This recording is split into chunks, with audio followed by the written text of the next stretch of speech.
In the ancient myth of Sisyphus, a poor soul is condemned to forever push a boulder up a hill, because he cheated on death twice.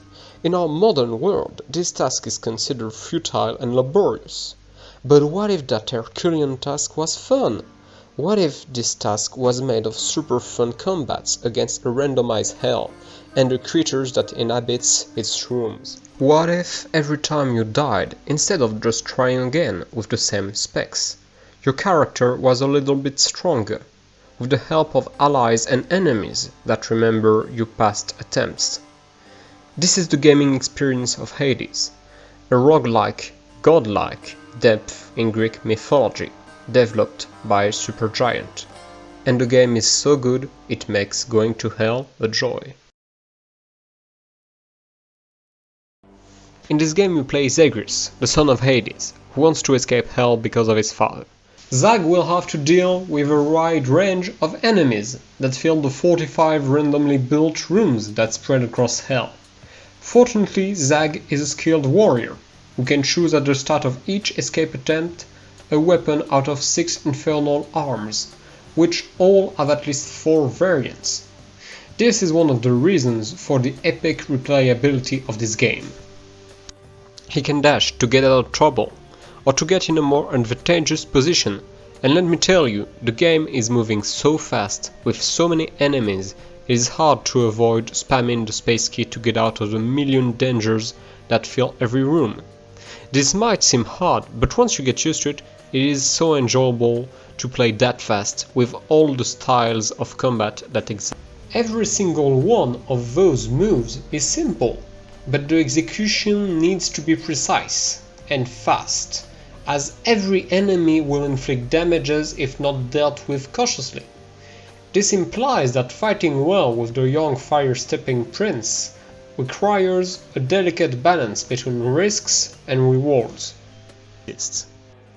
Inevitably, while playing the game, you will die a lot and will have to start all over again from zero. Well, almost. You gain some currency every time you try to escape, allowing you to gain small but appreciable upgrades in the combat stats of Zagreus. But most importantly, you will progress in your relationships with the gods of Olympus and the inhabitants of Hell. This progression in your relationship with the gods will get you items to help you fight your way out of the underworld, but will also allow you to unravel the story of the game.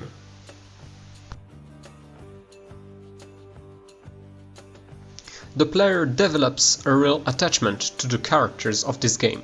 At first I was interested by the sympathetic coming of age of Zagreus, but I fell in love with the tongue-in-cheek remark of the narrator. That dark and lavishly appointed lair of the underworld's king is home not just to him, but to his willful progeny.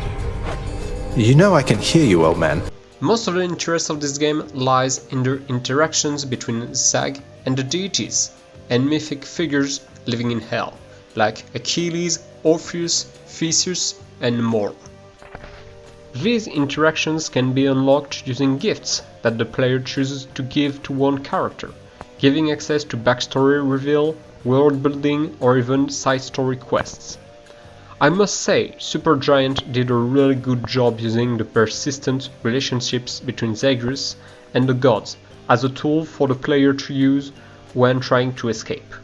There is a real connection between the story and the gameplay, and is really appreciable. This game really is one of the best we saw this year. While being an independent game, it managed to get podium places at nearly every gaming rewards of 2020, facing games developed with financials and technical means 100 times superior to what Supergiant had at its disposal. To me, this game is a 10 out of 10. Not only because it is fantastic for people like me who are used to this style of games, but mainly because while being a hard game, it is opened to beginners, and even better, it is rewarding for beginners. I have friends who had never played any games on PCs before Hades, and they still enjoyed the game because of the story and the characters. They learned to play and beat the underworld, something they thought was impossible because of the nature and reputation of this game. And then, my final point to be made about this game, the doggo is so cute. I almost cried at some point because of him. It's not even that expensive of a game, 20 euros on Steam, and it can get as low as 5 or 10 during sales or deals. So if you want to take a depth into gaming without suffering from the learning curve of PC games, I would suggest you give a thought to this game. Death is your only family. Death and I.